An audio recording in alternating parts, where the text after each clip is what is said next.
Hello and welcome to another episode of the FemiNinja Project. And thank you so much for tuning in. I really appreciate it as always. And as always, I have a fascinating guest with me today. Her name is Cheryl Palmar.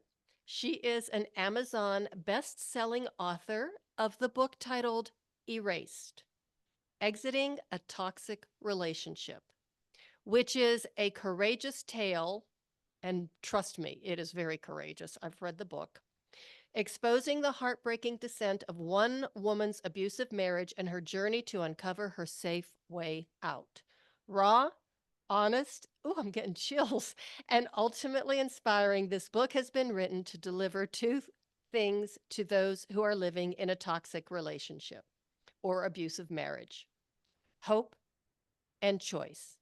It offers powerful insights of what is possible when you regain your confidence and sense of self. Cheryl, thank you so much for being here and welcome to the show.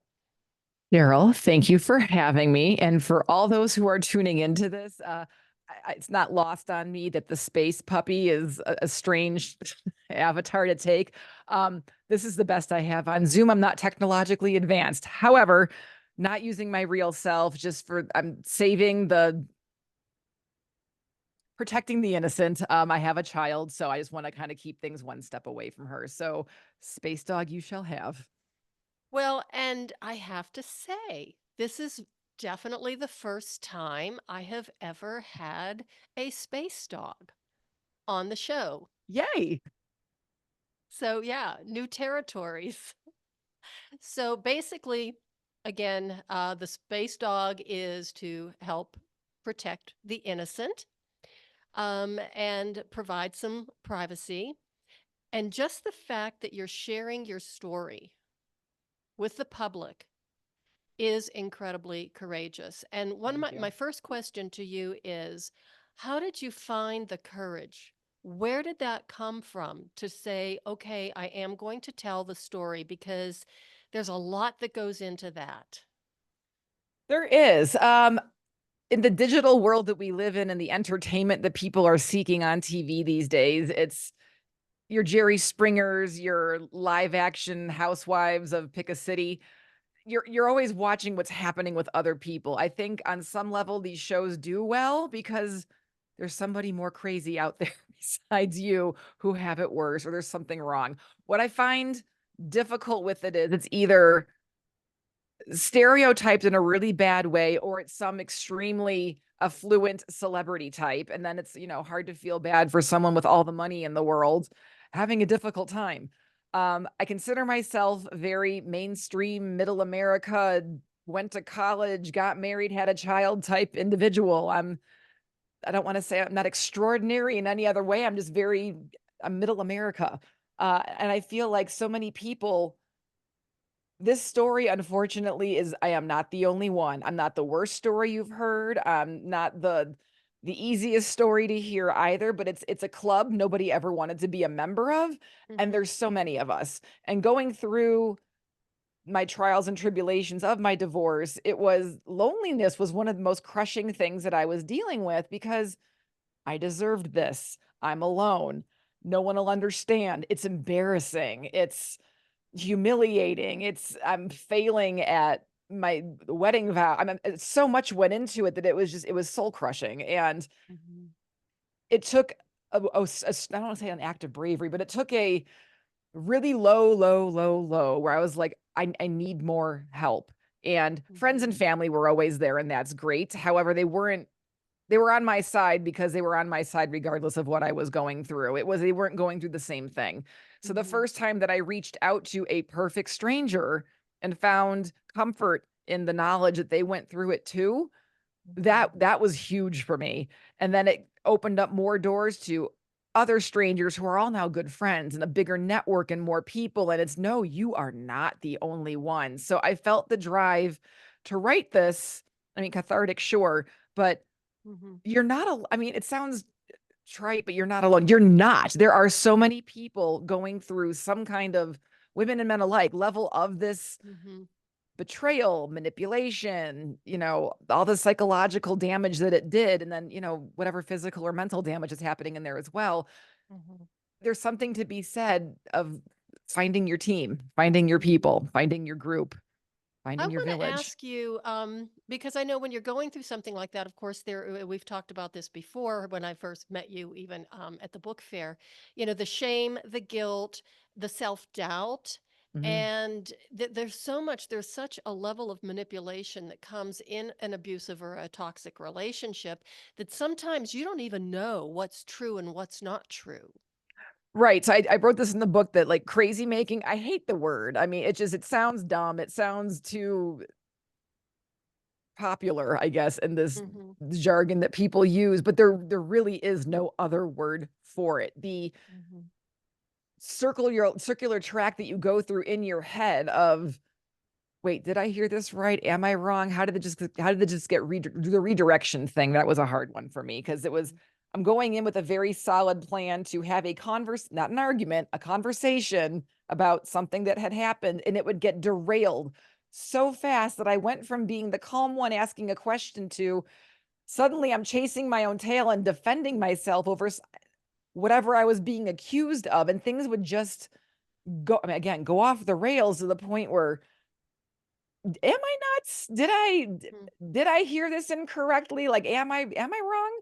There was a couple examples in the book too that I literally had to have my sister overhear a conversation and go, see, you just heard the lie. He just lied to you. And you had to check it like 7 times in a 8-hour period. Like I'm a rational human being. I shouldn't have had to have done all of that, but Hmm. that's how muffled everything gets in your head. And also it speaks to all the things that you're willing to put up with that you consider normal.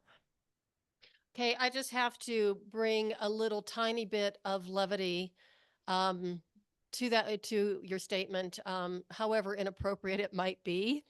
But just the fact that you're space pup and you were talking about chasing your tail, Oh, just it's like, oh, the irony.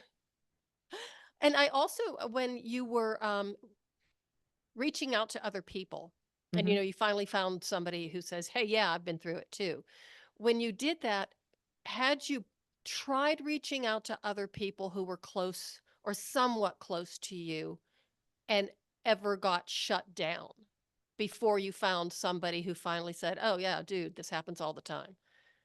No, I internalized everything. It was my cross to Wow. bear. It was my problem. It wasn't your issue. Again, I didn't tell good friends of mine Mhm. until things were like really, really bad. And they Mhm. were mad at me for not saying something sooner, which I mean, I get it. Mhm. And then I was too embarrassed to. I was Right. too honestly scared. I didn't want to admit fault. I didn't want to admit Mhm. weakness. I didn't want to think that I couldn't handle this, which is Mhm. ridiculous because everybody needs help. Mhm. So it I was never shot down by anyone. I had people who kind of my sister had an inkling something was up, Mhm. but it wasn't until things got really, really bad that I finally one night I just collapsed and exploded Mhm. on her and just went off and she just listened. Mhm. And I don't know how long I talked. It feels like it was probably 3 days. Um, and then she got upset and she started crying and she was like, I'm so sorry you were doing this alone. I'm so sorry I didn't see it better. And that's not her Mhm. job. But she's my sister. Mhm. We're very close. And so Mhm. I felt horrible because now I'm lying to her. Effectively, Mhm. I was lying to everybody, not just myself, because again, I didn't want to fail at what was Mhm. happening in my life. Well, and you're right. It's so humiliating and demoralizing, and just even saying the words and admitting it. But I Hmm. want to address now when you're talking about how you internalized it as, a coping mechanism of some sort or whatever, Yeah. how that affect your physical health. Um, well, outside of just the mental strain Well, of it's just what I everything running through remember your from, head. yeah, what I remember in the book, and let me just show it. I don't know if I showed it yet. The book There's the book. Erased. And we will have Cheryl describe the cover a little bit later. How I will. she came up with that.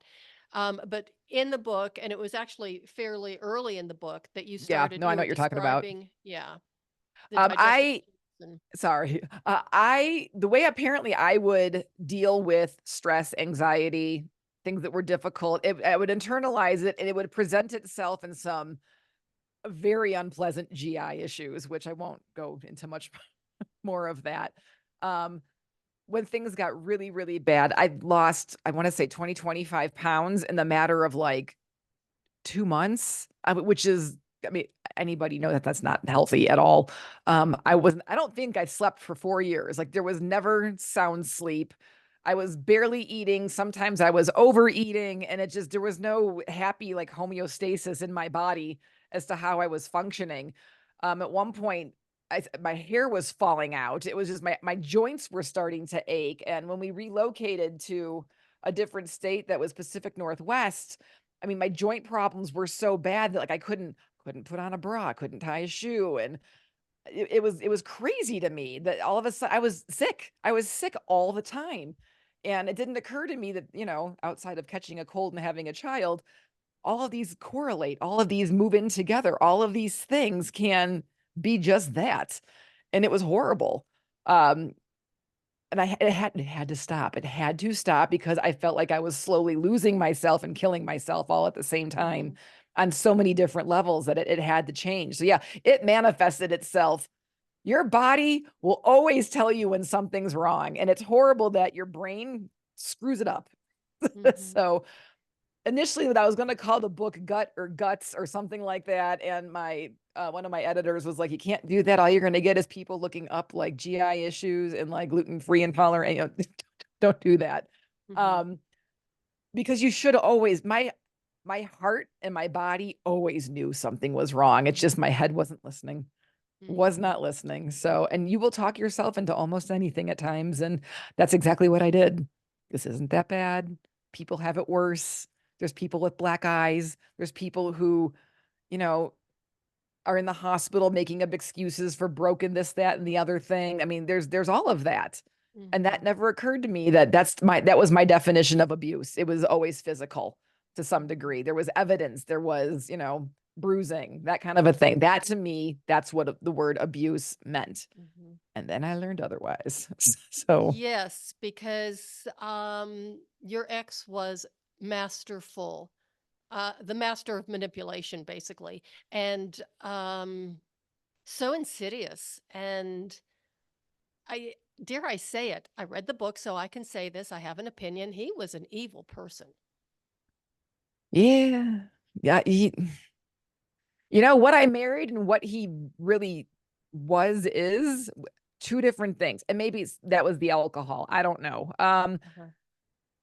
We did, but I drank with him. Like it wasn't like he was drinking bottles of wine by himself in the beginning. It was fun. It was dating. It was dinner. It was Mhm, camping. It was romantic, this, that, and the other thing. And it wasn't until kind of part way in, it was okay. And now it's one bottle, then two bottles. And for every one drink I had, he was finishing a second and pouring a third. And okay, he's a guy. He's bigger than me. His tolerance is probably X, Y, and Z.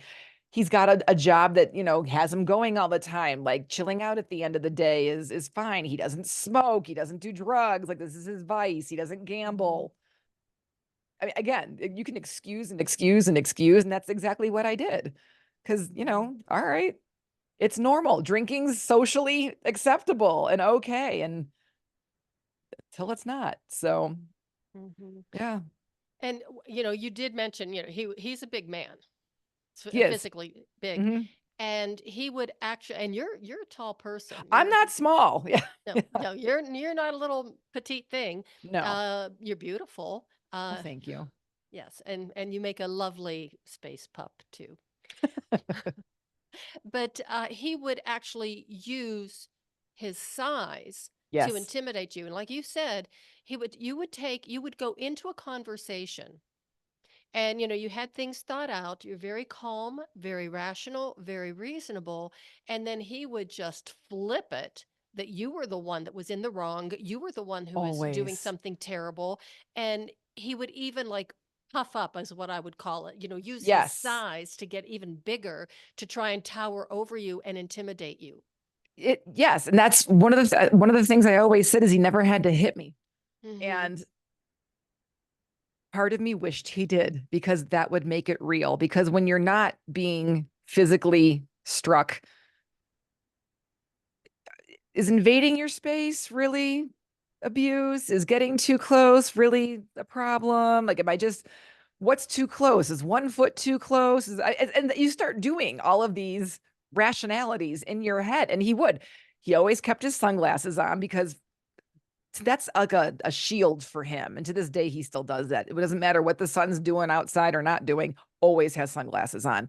So that way you can't quite see everything that's calculating on him. And he would stand up a little taller, and he would match pitch and volume and tone when he was talking to you, and would start to move closer. And it was extremely intimidating. And I thought at one point in time we were having an argument, children's books, it's, hey, if you don't like the behavior of your child, throw it back at them and mirror them so they can see how like asinine it really is. Okay, so that didn't work. So when he got loud and got closer, I got loud and I got closer. And he did not back down. He almost took it as a challenge. He was going to accept, kind of like, oh yeah. And then he almost got like excited about it. And the fight got bigger, and he got louder, and he got more in my face. And I immediately flipped out, because I didn't know what was going to happen next. And he was ungodly loud, like the neighbors could hear. And now I'm worried about the neighbors. What does this look like to us? And so I'd back down. But he knew that I would always cower. I would always back down. I would always de-escalate.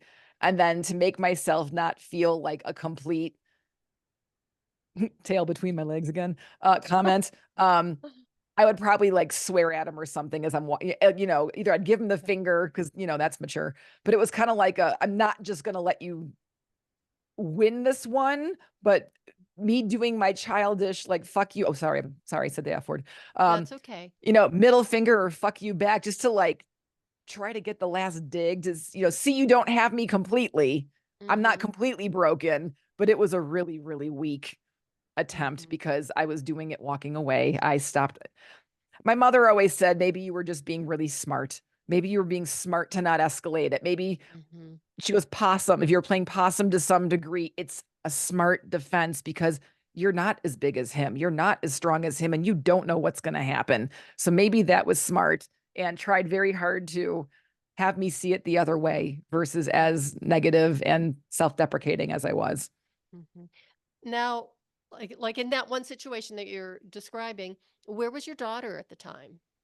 Was she hearing This was happening? And no, yeah, everyone thinks they're keeping their fights away from their kids, but she was in the house. We had a detached garage, and we were outside, and it was, I forget what season, but warm enough for the garage door to be open. And so we were having this fight outside. She's young. When you got the TV on, you're really listening to what's going on around you. Probably not. She was there. She just wasn't, within the vicinity of what was going on. I like to think that we always kept our fights away, but after talking to some of like the neighborhood friends, she's like, mommy and daddy just really don't like each other. Whatever the good intention was to keep it away, she's not dumb. She can read energy and feel the room and, emotions and stuff. And so she was aware that we didn't jive. So it's really funny. People think that children don't pay attention or aren't aware. And I think children are probably a whole lot more intuitive and spongy, yes. Yeah, than we give them credit for. And then that we are as adults, because we have had many years to build up those shields and tell us those lies and stuff to cover for ourselves. So what point, because I know, and I really, once again, I'm going to hold it up. The book really does an excellent job of taking the reader through what you experienced. And it's very real, it's very raw, it's very honest. And it's so honest that there's even a disclaimer at the very beginning that it might trigger people who have experienced abuse or whatever, and to seek help, whenever you're having any kind of difficulty. If the book is triggering you, a story's triggering you, or even just realizing that, oh my God, I'm in the same situation, or somebody I love is in the same situation, Mhm. of being able to reach out for help as soon as possible. Yes. Yes. I am not a doctor. I am not a clinician. I am not a therapist of any kind. I mean, even in the book, I said one of my saving graces was my therapist and Prozac, which again, not for everybody. It was everything for me. And I still using both. So, Mhm. um, again, I want people to not feel alone. Some of the best feedback I got was just an overwhelming sense of thank you for writing this. I went Mhm. through this. I am going through this. My sister's going through this. My friend's going through this. It's somebody knows, it's like everybody knows somebody. Mhm. And my big takeaway was you should read this book, not because you have something bad going on in your life. It's because somebody close to you is going through it right now and they just haven't told you yet. And that's huge because again, one of my good girlfriends, you met her at the fair. She had no idea what was going on until she finally did. But yeah. I love the fact that she had said to you one time, look, I know you're going through a really hard time right now, but you look great. Okay, it was nice. I was also 25 pounds lighter and my boobs were hanging on my knees and I didn't look healthy. Yeah, I was thin, but I did not look healthy. But I mean, again, I think she was just trying to find a little light and levity someplace where she could, which I mean, I Yeah. always appreciate. You can't be sad all the time. I mean, No. you got to find the happy moments Yeah, well, she's a anywhere you real can. sweetheart, and I know that Yeah, she's she a is. She is. champion in your corner and someone that you could always depend on. But I want to go back Absolutely. to, like what you were saying that regarding the book, everybody knows somebody who's gone through it, is Hmm. going through it, or they have gone through it, blah, blah. But I think this book is really important for people who don't know anybody who have Yeah. gone through it, who've never gone through anything like that themselves, just to educate yourself of, my God, this really does happen. And not only that, just to be aware of other people around you. If they change their behavior, or if they lose 20 pounds in 2 weeks, not a good sign. You might want to reach out to them and just to have more of Yes. an understanding why people stay and don't leave those relationships. And even I told you that before we started recording, the one phrase that I read this right after I met you, which was 2 months ago. So the next day I started Hmm. reading it, but still that one line in the book just, kind of like hit me like a ton of bricks, that said, you couldn't believe the woman you had become. You didn't even recognize her. Yeah. Yes. It's the shell of the individual that I used to be. Mhm. Grew up with very strong family and parents, and everybody was very independent and well spoken and kind of take charge and gone. I don't know. It slowly ekes away. I think I referred to it as vapor cuts is one of my chapters. It's play on paper cuts. Obviously, it's death by 1,000 cuts is what my therapist would say. And yes, I'm not bleeding. No, there's not actual visualization of anything hurting me, but like every jab, every lie, every condescending comment, like a little bit of me eked away like smoke. And it's just a little at a time until one day you're sitting there and it's again, you're in the mirror and you have no idea what you're looking at anymore. And it was a big aha moment. I hate saying, but I mean, it crushed me. Like I got really upset and started crying. And then, of course, true to form, some ridiculous fight happened after that. But instead of getting really down on it, that fight, it triggered something. It lit a little flame. And that's when I was like, okay, I'm making this first phone call. And either it's going to be great or it's not going to be, but at least it's a choice that I've made. Let's see what other choices it opens up. And that's what I did. Do you think that it triggered your inner warrior, or, Absolutely. or your warrior spirit? Absolutely. Hmm. Yes. Yeah, Hmm. and it's like anything, if you once that snowball down the hill, once you push it up there and then you get it over the edge, there's going to be trees and rocks in your way on the way down, but you are going to pick up a lot of momentum. Be open to it. Like be open to it is the best thing that I can say. Cause after meeting this one person who was again, a divorce a divorce counselor in training, and it still didn't even know that was a thing. Was very kind, spoke with me for 2 hours, and then gave me a therapist, which I didn't know this was a specialty, where it was divorce coaching and how to mentally get where you need to be to start the process. And that jumped to another person, where part of how I found my lawyer. She's a child advocacy lawyer and is nothing but pro-child. And again, she was the first person to go, no one cares that you married some asshole because everyone does it. What I'm worried about is your kid. How can we move forward? So she was really good at helping me pick the fights that I could win and be smarter about the ones that it was just going to kind of fall to the wayside. That opened to my therapist that I found, who, upon knowing her for the few years that I've known her now, she came out of a horribly abusive relationship, which is why she went into this kind of therapy. And having her on my side, I mean, oh my God, it was everything. It was everything. And then more support from my family, more support from my friends. And I mean, it just kind of, again, it snowballed from there. The support that I suddenly had around me didn't make what I was doing easier, but I mean, I was going to tackle what I was going to tackle, but having all the hands holding you up or helping me hold up all my issues was great. So it was great to know that I had a phone call, a hug, a conversation with a lot of people if I needed it. And that's basically what I wanted to ask you. I mean, going from that transition of being completely, basically on your own, because you were literally on your own. Oh yeah. And that feeling of isolation, helplessness, not even knowing who you were. Who is this woman looking back at me in the mirror? And then to transition from that to now having a team surrounding you. I mean, that had to have been so overwhelmingly gratifying. Yes. But at Oh the same yes. time, I mean, I can't imagine the emotional roller coaster that you were experiencing. It's like, oh my God, this is what it's like to be, have somebody hold my hand, Yeah. literally and figuratively, that it had been so long. And it hadn't even been that many years, really. What I like to describe when you are watching your primetime show and it's, the special victims unit of Pick a City, and it's this high octane 45 minutes of there's a problem, you figure it out, and then you solve it, and it's like energy, but it's all solved in about 45, 50 minutes.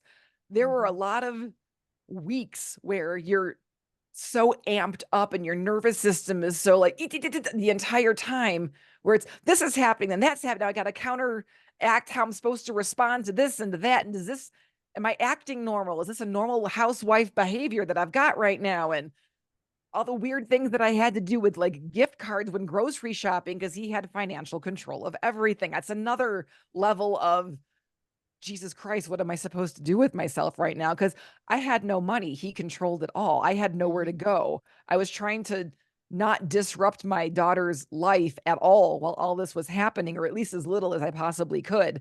And so I took the brunt. I wasn't going to uproot her. So I'll stay awake all night long, making sure the house is safe and the house is locked and he's not stumbling outside and passing out in the driveway and we're okay. Oh my God, like I'm getting amped up just thinking about it again. It was exhausting. It is exhausting to be that mentally heightened for long periods of time. Well, basically, you are in fight or flight. So You your nervous are. Oh system, you yeah. said, your nervous system is completely ramped up, and there is Mhm. no, yeah, and it's constant. There is no restoring back to the parasympathetic nervous system. You're staying in Correct. that fight and flight Correct. because you never know when that next shoe is going to drop. Shoes were flying around all over the place. So yes, it was a lot. Just and I would crash at weird points of the day when he was at work and either my kiddo was at school or at a friend's house. Like I would find myself falling asleep in a chair, Hmm. not for very long, 30 minutes, but it was like dead sleep. There were no dreams, there were no movements. It was just pure exhaustion. Like it was just passing out. It was, yeah, hoping to I just, want to go back to the money thing because my blood was boiling. And I tell you, when I read that part of the story, it was like, where is this guy? I want to go and find him and practice some of my martial arts moves on him and see how he likes it. I don't care how big he is. Actually, the big ones are easier to take down, but that's just between the two of us, okay? Our little secret. Yes. In the beginning, it was romantic. Like he had the better job and we moved in together. And when we were engaged, it was, hey, why don't we just, blend finances? Is that a big deal? Like I'll take care of all the, I mean, I even asked him if he wanted a prenup and he said no, because I was aware of the fact that he made more than me. He said, no, this is forever. This is it. And I was like, okay. And it was, romance novel feeling. It was, my man is taking care of me, which is the most horrendous thing I think I've ever had come out of my mouth. So it was charming in the beginning until it became less so. And it was, okay, go get groceries, go get the things. And he would then turn into, let me see the grocery list. So he wanted to go through to see if I was taking out cash or if I was, spending on strange things. It was very odd to like see what I was spending on. I think it was more just to see if I was taking any cash out. And then it was, okay, we're bleeding money all of a sudden. So here, I'm going to give you $500 at the beginning of the month. This is for, groceries, bills that you're paying, extracurriculars for you and our child. And, and then you can save whatever's left over. Okay. I don't want to downplay $500 to anybody. It's a lot of money for a lot of people. It's a little money for other people. How we were living in our lifestyle, groceries. I mean, you're probably spending for a family of 3 and a dog, and a dog. $500 in groceries. That's maybe a month of groceries. So I wasn't saving anything. And so at one point, we had joint credit cards. So once the money was gone, I would, pay for things on credit cards because he had lots of credit cards. He had credit cards and accounts that I didn't even know that we had.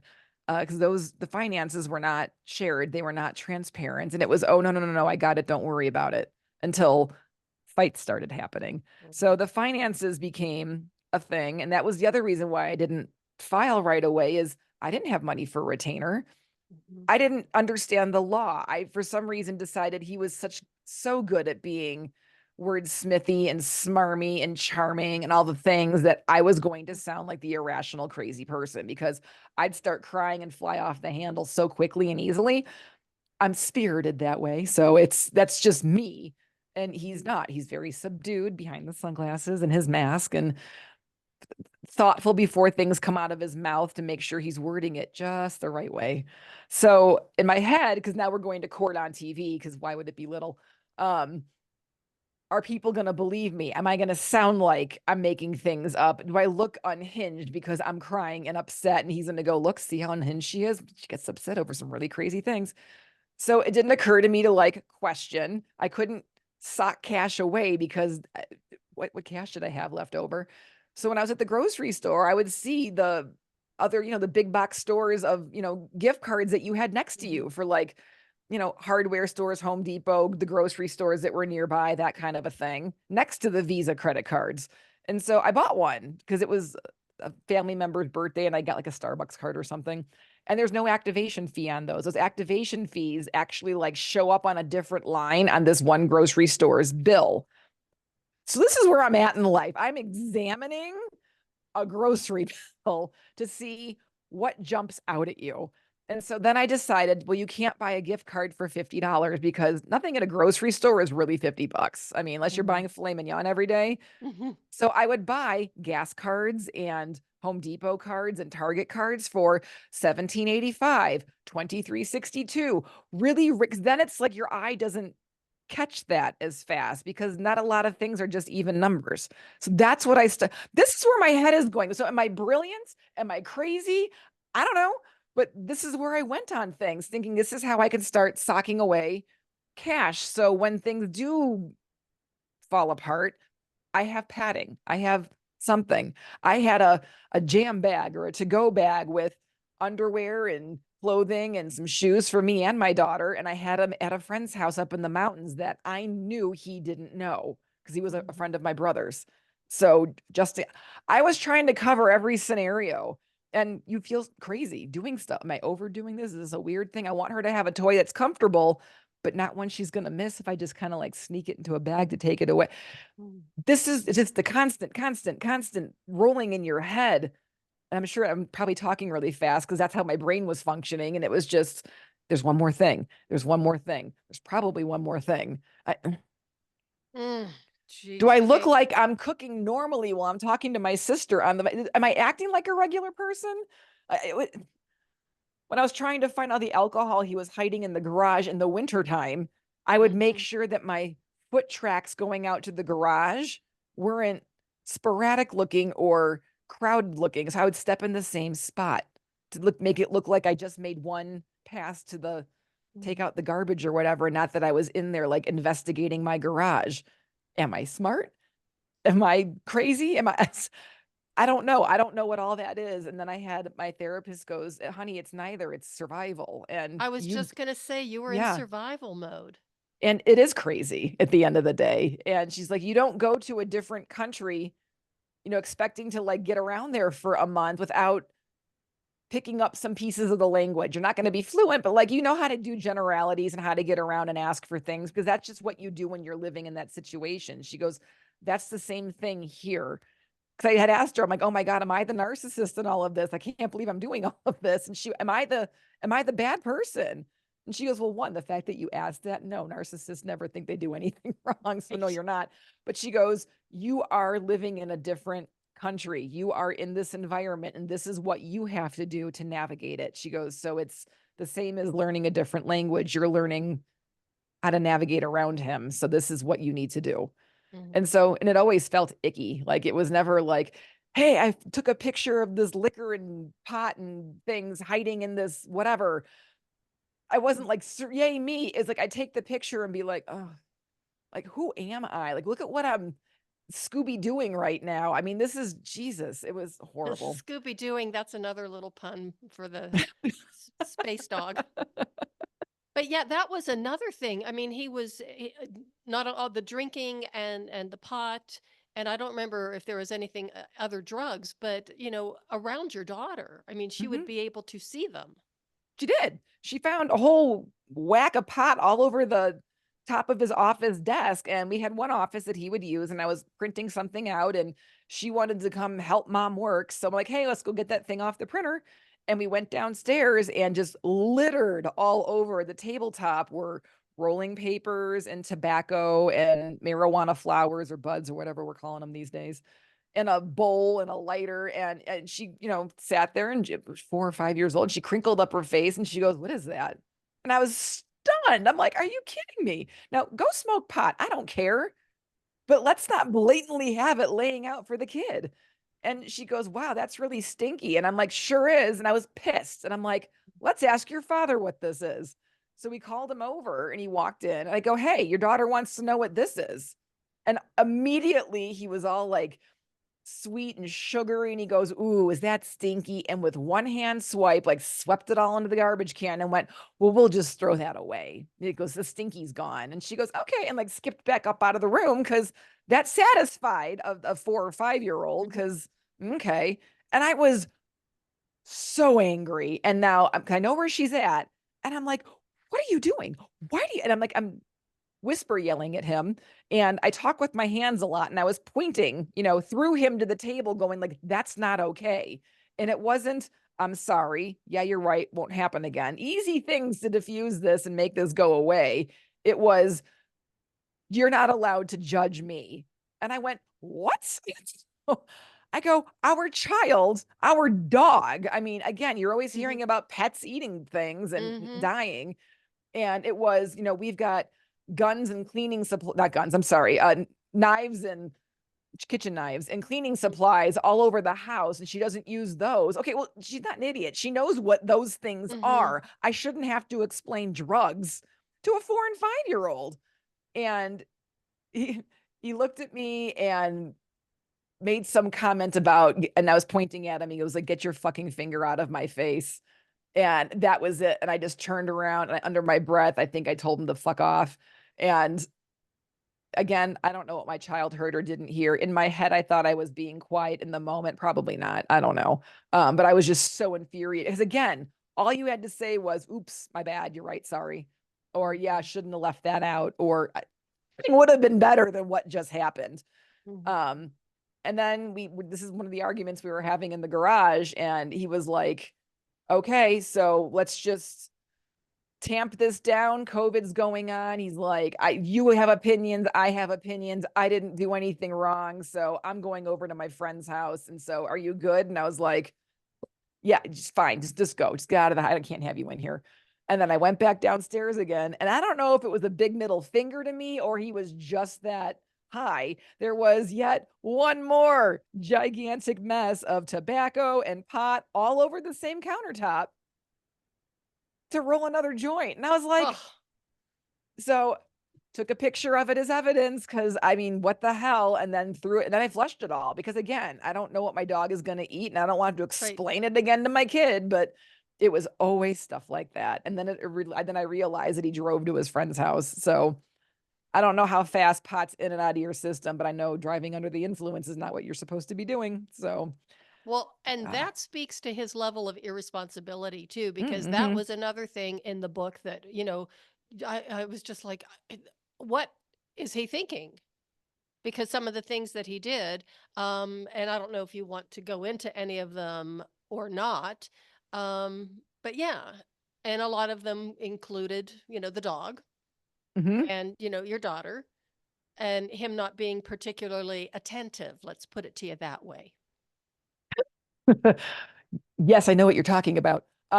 Two things I'm going to share here, one of which was one of the smartest things that I ever did. And I had lawyers and therapists going, holy shit, wish more people did that. So this is your, oh my God moment for anybody listening. It was New Year's Eve in the middle of COVID. And I had left for work. And again, everybody was working for home for the most part. So I left my child with obviously her father and his good friend. And I'm like, I'm only going to be gone for 2 to 3 hours to see some clients. Are you guys good? He said, sure, no problem. This is like 1 o'clock in the afternoon. Go do my job. On the way home, I swung by the liquor store to grab a bottle of champagne to bring over to the house for New Year's Eve. And while I'm in there, it's one of those liquor stores where if you give them, a phone number or that's your membership, and if you, buy X amount of liquor, you get like, 15% off your next purchase. And so I don't know if this was Jesus, divine intervention, the aliens, whatever.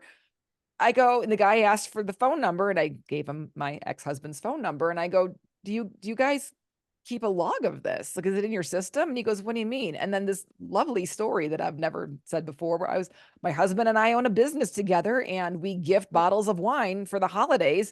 Tax season's just next year. Can I get a printout of this year? And the guy was like, yeah, no problem. And I'm like, I don't know what I just said. And he came back with 15 pages that were not only time-stamped and dated, but itemized. And I took all 15 pages home. Now, at this point in time, I had stopped drinking because I knew the divorce was coming. And in my head, I wanted to be physically, mentally prepared for everything coming my way. And just to also prove not drinking's not that hard.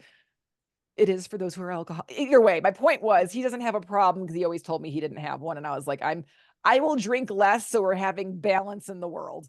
So I got in the car and it was, I don't know, 17 pages of all the days that he had bought liquor. And it was somewhere around $15,000 in alcohol. Most of which was beer, wine that averaged about $13 a bottle, and then lots and lots of handles of tequila. So as you read through it, what was more concerning was from Thanksgiving to Christmas that year, he bought, I want to say 5 handles of tequila, and that's almost 3 gallons worth of tequila.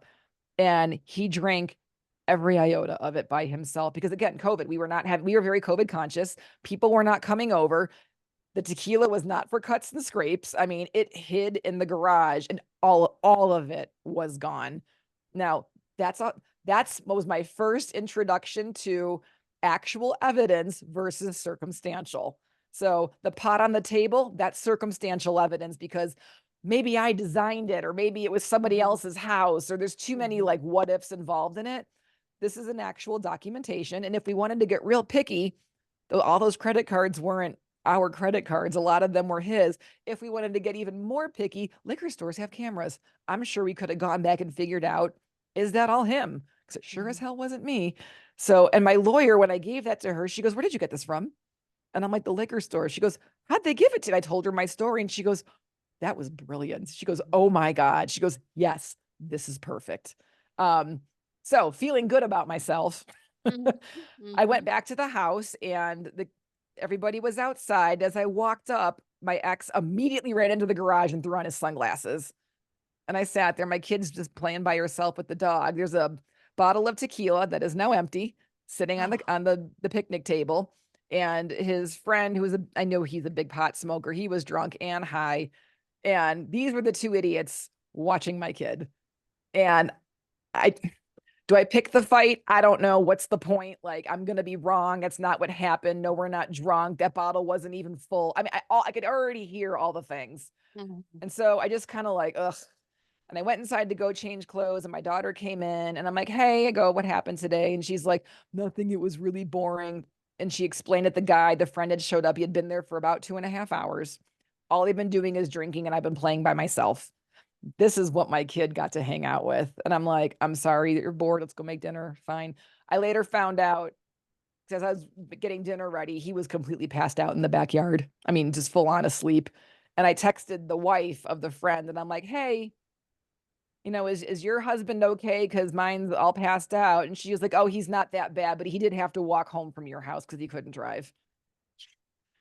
These are the people watching my kid. So I tried to bring this argument, what the hell are you doing? And everything that I just said is exactly what happened. That's not what happened. There was barely any left. We really weren't doing it. We were hanging out in the garage playing video games. The daughter was fine. I wasn't sleeping. I'm taking a cat nap. That's one of his favorite things to say that makes no goddamn sense to me, but okay. And it was just, I got tired of it. Same thing again and again and again. And I'm wrong. I found him passed out in the garage on the floor underneath his motorcycle once. 2:00 in the morning, the garage door is open, the lights are on, music is blaring. How the neighbors didn't call the police, I'll never understand. But then I went outside and I tried to wake him up, and he's not a good drunk wake up kind of guy. And it's always swearing at me. And I was like, you know what? Fuck it. And I just turned everything off, turned on the garage door, shut up, and I closed the door and left. I don't care if you sleep in the garage. And then I didn't sleep that whole night because I was so angry. And so the next morning I brought it up and he's like, what are you talking about? I'm like, I thought you had a heart attack. To see someone on the floor for like 7 seconds in your head, I'm like, oh my God, he had a heart attack. Jesus Christ. And then I realized, no, I'm not that lucky. He's just drunk. I mean, honestly, he's just drunk. And so then when I brought it up, this is what every like Alcoholics Anonymous poster should say in every subway. And he was like, it was a hot summer night and the garage floor was cool. I was resting my eyes. This house was built in the 60s and there were a lot of cars. I mean, it was nothing but grease and dirt and flop and stuff all over the floor. And he just literally right under the motorcycle. And that's where he was resting his eyes. Okay. Okay, I'm wrong. So tell us about the moment that it was like, okay, it's go time. You had your ducks in a row. You have your team. You have your plan. You have your collection of gift cards. Yeah. What happened then? What was the straw? He was out of town and I want to say it was in February and it was still snowy outside. And so my child and the neighbor kids went with their mom to go sledding. And so I said, great, go. And they left. And I came home, his car was in front of the house. And a lot of times when he's working and he's finishing up work calls, he'll just hang out in the car. So that was normal. And at this point, like we're not even like saying hello to each other. So whatever. So I go inside and I work out for like a half an hour. And then I started dinner and he's still in the car. And I texted him at one point going, hey, can you pick up like tortillas or something or whatever it was? And it's dark outside now because again, wintertime, the lights were low. Doorbell rings. And I know it's my kid. She thinks it's hysterical to like, be a guest at her own house. And so I come downstairs, I open the door. It's my child, the neighbor kids and the mom. And I'm like, hey, how was sledding? And the one kid looks at me and goes, why is he sleeping in the car? And I go, what? And my daughter goes, yeah, mom, dad's sleeping in the car and it's running. And it took me a second to like register what in the world they were saying to me.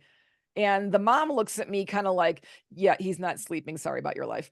And like quickly took her children. And in my head, I was like, holy shit, did he just drink and drive? Because the airport's a solid 50 miles away. And I've never known him to do that outside of the pot thing. But I was just like, oh my God. And all of a sudden, everything started going in like record time, so fast forwarding of somehow I'm behind. This is something I'm supposed to be recording. This is something. And so I rush my child inside. I'm like, okay, take off your snow pants. I'm going to go make sure daddy's okay. And she hasn't seen her dad in a couple of days. No, I'm coming with, because she's this adamant little child. I have no idea where she got that from. Can't imagine. Yeah, I can imagine. So we go outside, and instead of putting my video camera on because the light pops on with that, I just hit record. I'm sure there's a way to turn off the camera, but in the moment, I just couldn't think like that. So I hit record on my phone, and it is dark out. The car is on. You can see the exhaust like pluming into the yard. The lights are on. And I walk over, and he is slumped over, like chin to chest, sunglasses on. It's dark out, hat on, and just like, that was not a nap. That was like full on passed out. And so I did snap a picture of that, because I can't be wrong. I can't be wrong every single time. This is not a cat nap. And so I crack open the door, and there's music blaring, and he was drinking tequila, because you couldn't miss that smell. And I tried to wake him up, and I go, hey, hello, like, wake up. Are you okay? And he started to come to. Yeah. What's going on? And he wasn't quite with it. And I'm like, the neighbors just found you in a running car. I go, you've been in here for over an hour. I go, are you all right? And he mumbled something that was kind of incoherent. In the meantime, my daughter's holding my hand. And I'm like, what's going on? He goes, we're here. And I go, who is we? You're in the car by yourself. And he goes, me, you, and Riley. He goes, we're all in the car. And I go, you're in the car. I go, who? He goes, well, we're coming. I go, who's coming? And then he starts bellowing, we're coming, like really, really loud. Freaked out my child. So at this point, I need to stop scaring her, because now she doesn't understand what's going on. I slam the car door shut, throw her into my arms. We go marching in the house, and I immediately started to dial 911, because this is a felony. Like, intent to drive is keys in the ignition. And before I could hit the second one, he walked in the door, and I was like, shit, I missed that. Okay. So now he's in the house, and the dog has been at the back window, like, excited to see him, because she knows his car and this is what she does. And she came running up to him to say hello, and then stopped dead in her tracks and started pointing and sniffing all around his knees. Now, this is one of those things where he's going to tell me I sounded crazy, but when you hang around other animals, she knows that. So she's smelling for this other dog. And I'm like, okay, maybe you didn't drive from the airport. You just drove from the guy who lives down the road. And I sat there. Now, that's not better necessarily, because drinking and driving is horrible, but in my head, it not being 40 miles and only being a mile somehow made it a little bit better, but whatever.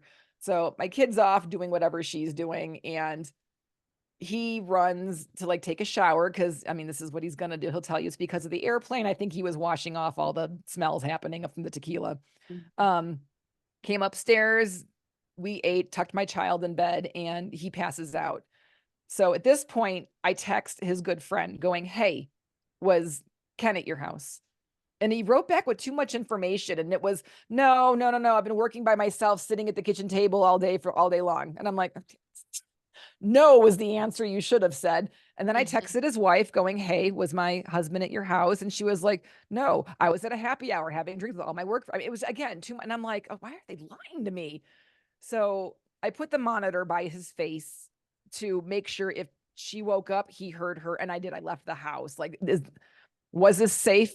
Probably not. But like, everything about my situation was no longer safe. So I just wished her sleep, zipped over to the other guy's house. And the minute I knock on the door, he opens it up and goes, fine, I lied to you. And I'm like, no kidding, buddy. And he's like, I don't know what's going on with you two, but like, clearly you guys are in a good space. And so I started to explain, I go, I just found my drunk husband passed out in a running car, and the neighbors found him too. And he's like, yeah, when he showed up to my house, he seemed a little buzzed, but we only had one really strong like margarita. Okay, there's so many things wrong with this guy. I can't even handle it with the. And he goes, well, then I sent him home and he had said, make sure I was never here. So if my wife asks, I was never here. Okay. You're asking your friends to lie to. Okay. Again, this is thing after thing after thing. And I'm like, and so you let him drive back to the house drunk? And he goes, well, he seemed fun. And I got to tell you, I always worry about him crossing that one street because it's really busy. And after I left that guy's house, I never spoke to him again because it's just his sheer idiocy. I can't even handle. So I got back home and yes, kid was fine. He was passed out, whatever. It's the next day. And to me, this is all the evidence that I need. I'm able to prove he's got a drinking problem. My child's safety is an issue. This is the information my lawyer needs. I had all my evidence and stuff kept at a friend's house because I was convinced he was listening to me and going through my stuff. He had access to my phone. He had access to my laptop. Worth noting, I don't have access to any of his stuff. But didn't want to change passcodes because suddenly that looks like I'm the untrusting one and didn't want to bring question to myself. So again, things I never should have had to have worried about. So I made up some strange story about why I had to be gone for the day. And he was like, yeah, all right, go. And in happenstance, and again, it's too detailed not to be real. I had an all-clad frying pan, non-stick, bouncing around the back of my car because the non-stick had come off. Those are expensive pans. There was a Bed Bath & Beyond just, that I wanted to exchange it at. However, our store closed, but there was another one by where my friend's house was. So I was buying myself more time. And I had said, oh, by the way, I'm going to see if I can exchange that pan too. And he goes, oh, I took it out of the car this morning. And I was like, okay, it's literally been in the car for 6 months. And I go, why? And he's like, oh, I just figured we would donate it. And I was like, okay, I mean, whatever, throw it back in the car. Like, I'm going to exchange it if I can. If not, then we'll donate it. And he was like, all right. I'm like, okay. And I drive away. Something about that whole interaction was just odd. It's like me taking a Kleenex out of your car. It's just a weird thing to do. And so I call up my Spidey sense, started like buzzing and going off in my head. And I was like, something's wrong. Like something's wrong and I don't know what it is. And I pulled over. At this point in time, my brother is a big techie guy. He knows what's going on. And I think after hearing my whole story about how I was, scared to take phone calls in the house, and he actually got me this little bug detector that detects like Wi-Fi and cameras and whatever. It's the size of a cigar. He goes, all you got to do is like wave it in front of things to see if you're being tracked somehow. And I was like, okay. And I had it in my car and it was charged. And so I pull it out and I start scanning my car. You have to be within like a foot of whatever the device might be for this like thing to go off. So I'm in my car on the side of the road, literally 2 minutes from our house, and I'm doing it and I'm doing it. And I hop into the back seat by my child's car seat and I get to where you sit down in the car seat and the thing starts, beep, beep, beep. And I'm like, it took me a second to understand what was happening.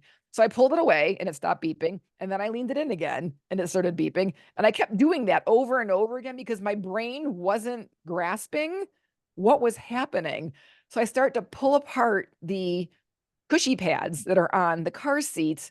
And he had a cell phone, his brand new work cell phone, anchored into the lumbar support of our child's car seat. That right there is fucked up in and of itself. And it was on airplane mode so that people couldn't call him and ding in, but it was on record and it had been recording for 16 minutes.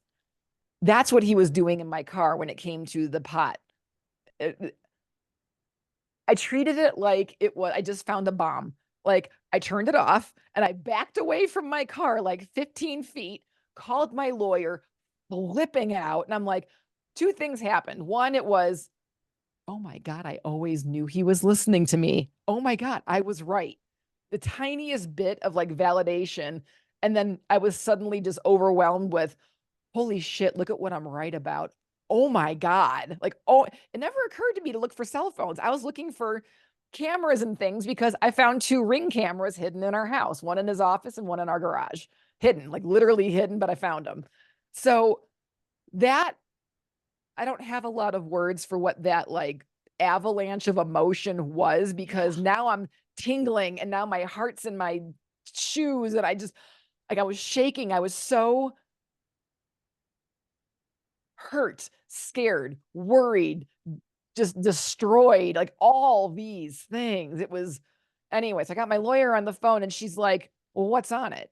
Like, what's on his phone? Now, this is the time where facial recognition became a thing and my face wasn't recognizing on it. And I didn't know his PIN code. I go, I have no idea.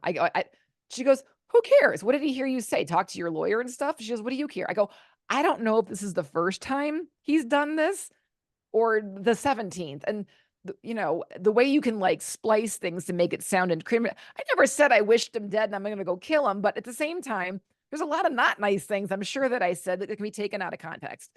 And I'm like, I don't want him having this. And she's like, it's marital property. Get rid of it. It's yours. And I was like, okay. And I go, what if I go to the police station? And she goes, here's the problem with that. You're not divorced yet. It's a domestic squabble. She goes, honestly, the police aren't going to care. And if for some reason it is a felony, wiretapping is a felony. In the state that we live in, there's only a handful of states in the US that have this. We are a one-party consent state. So that means that I could be recording a conversation with a bunch of people and I don't need anyone's consent as long as you can hear my voice in the recording because I'm the one consenting.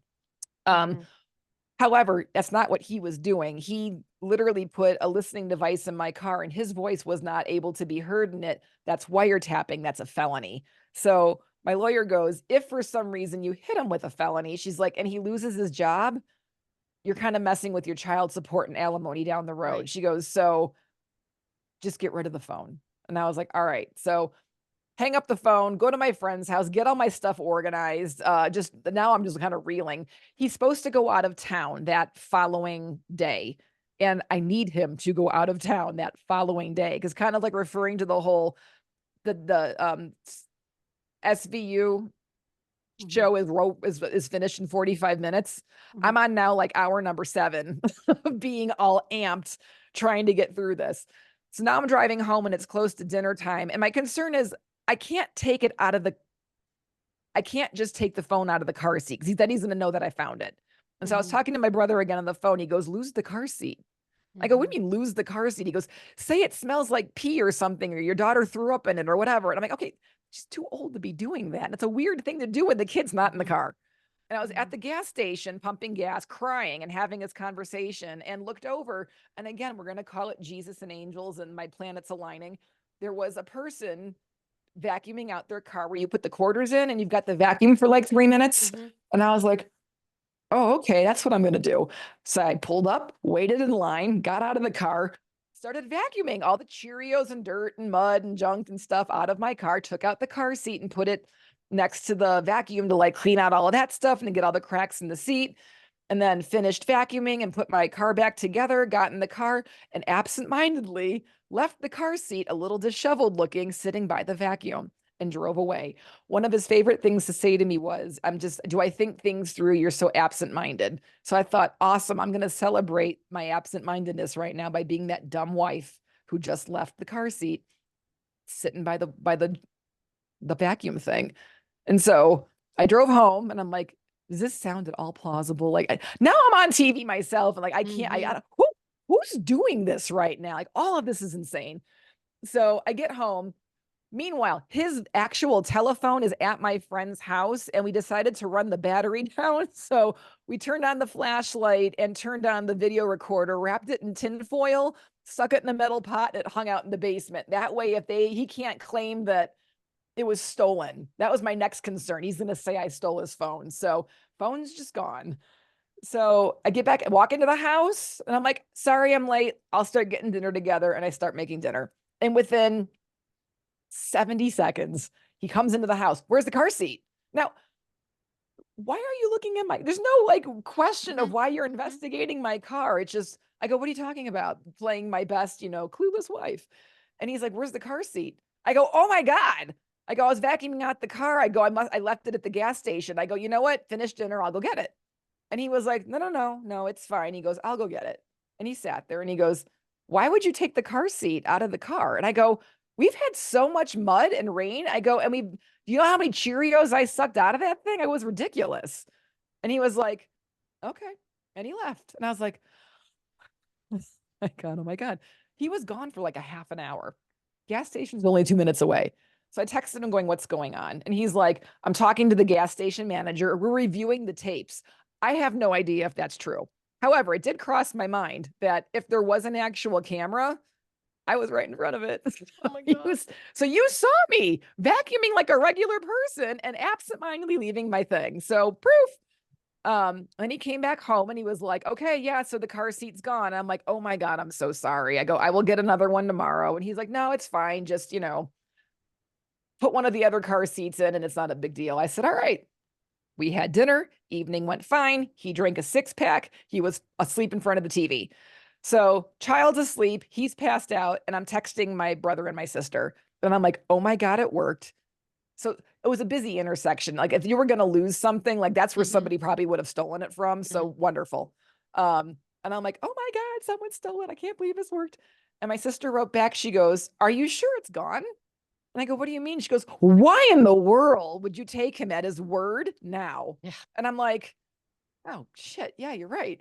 And so my brother goes, can you go check his car? Now we don't have proper trunks. Everything we own has hatchbacks. So it's not like, and I was like, sure. So I turned up the TV really loud to see if that would wake him. We lived in an old house. Everything made noise. And nope, he was, chin to chest, beer in hand, passed out.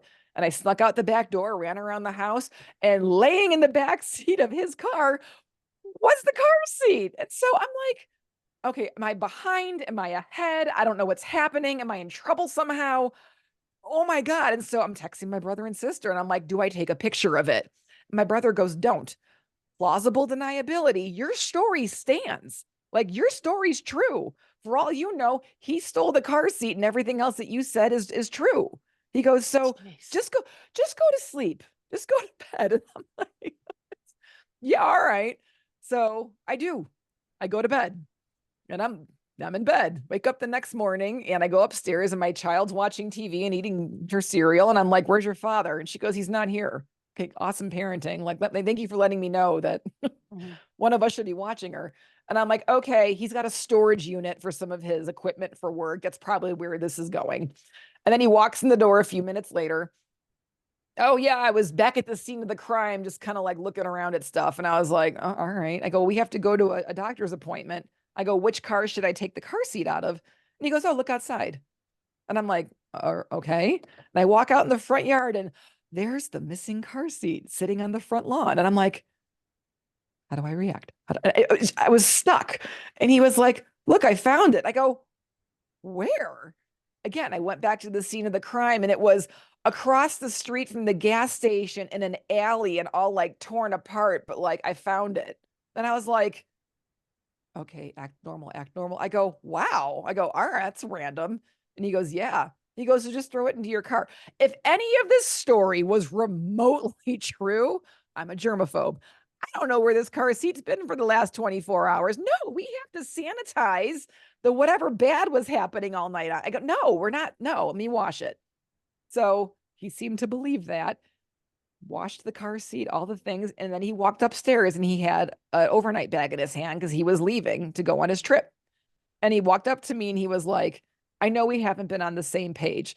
Again, I have no idea what he believes, doesn't believe happened, whether or not I don't know to this day what he thinks happened that day, but I caused enough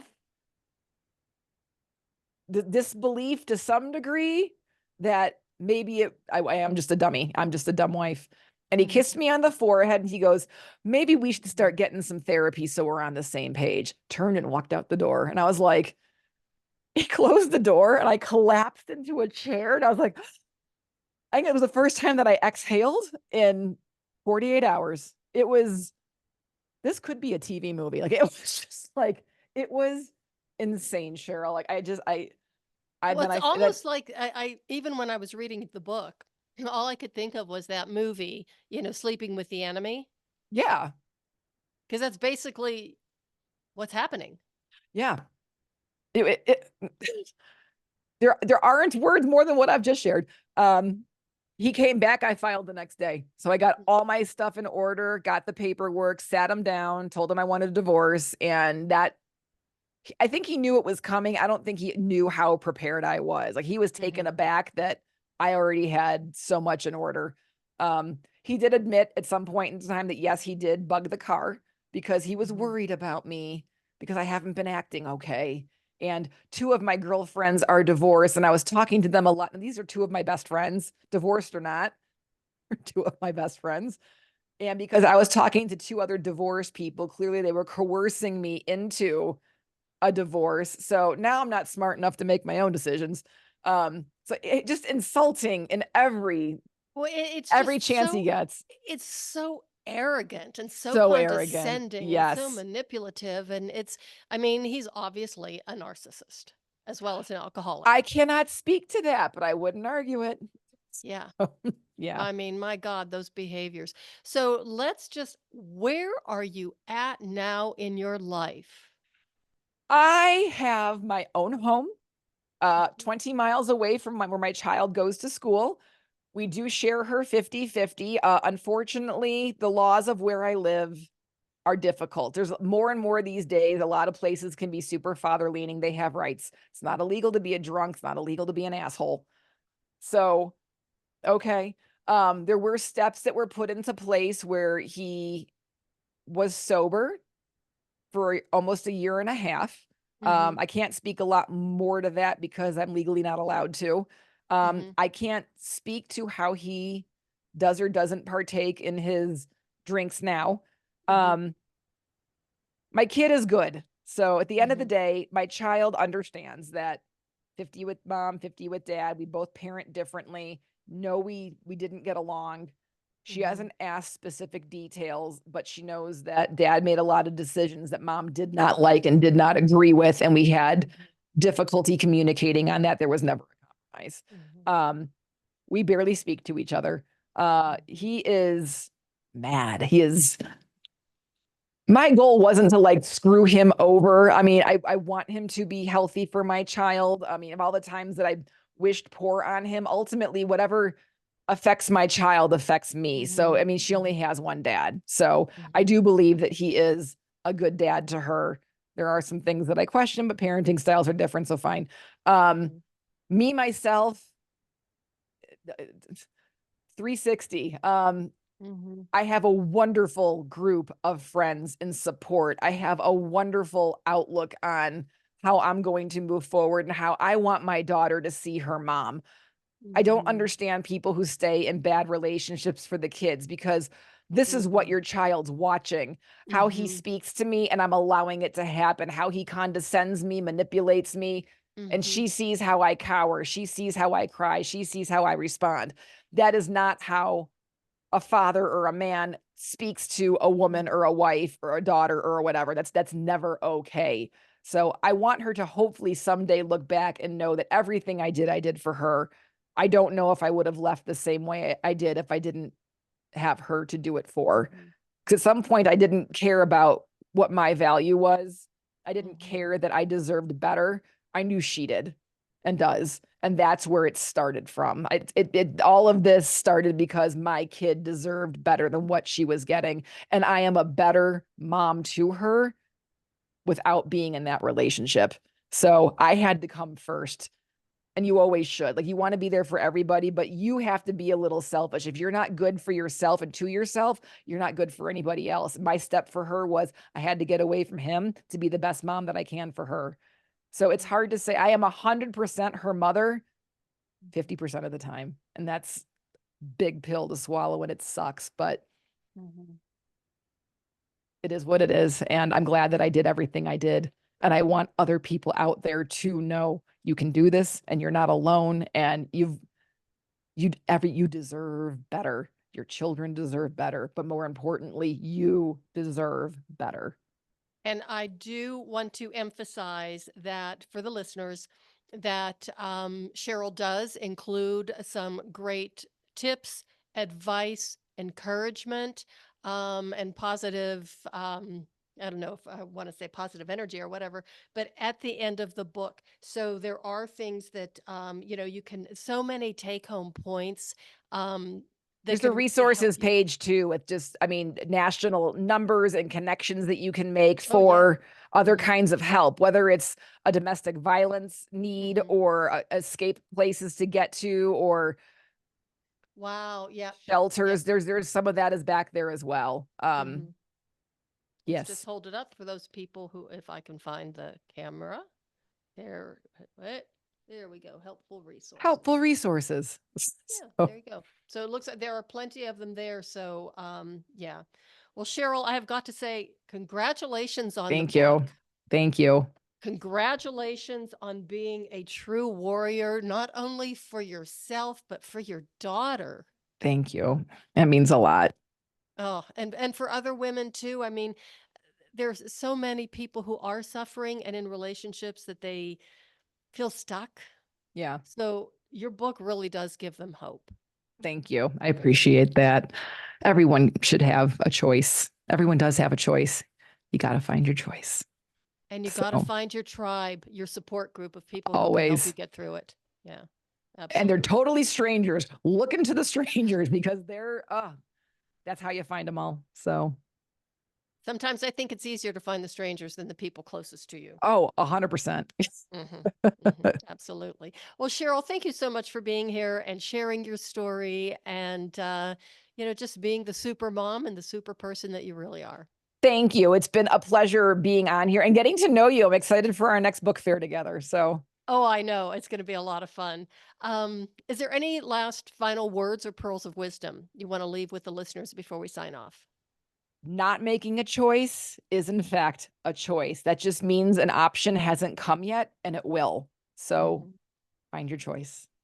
And people can follow you on Instagram? On Instagram, I have a website, which is CherylPalmar.com. And I'm also at Cheryl Palmar. So it's Palmar, not ER. Mhm. And you can find me on Instagram. Okay, excellent. Thanks again for being on the show. Wow. I mean, I still get chills and, your book has actually been on my coffee table, well, for 2 months, which kind of just says that I'm either a lousy housekeeper or I really value my books. Because I would always, look at it and refer to it. And it's like, I remember little bits and pieces of it. It's a very powerful book and a powerful story. And I think it can really help a lot of people. Thank you so much. I appreciate you saying that. So any final pearls of wisdom? You already did that. I I asked did you. a lot of those. You know what? You deserve better. Yeah, absolutely. Well, thanks Yes, again for being on the show. absolutely. Thank you. Everybody, thank you so much for listening and tuning in. And please do share this episode with everybody that you know, especially if you know of somebody who might be struggling in a toxic relationship, doesn't know how to get out, even people who don't have that experience. I mean, I've learned an awful lot from this book. I've learned a lot from Cheryl. And please share your stories, reach out to other people. If you see somebody who loses 20 pounds in 10 days, not a good sign. Reach out to them and help them however you can, because I think together we could really make the world a better place if we take care of each other and look after each other. And Absolutely. that is the way of the FemiNinja. So go find your inner warrior.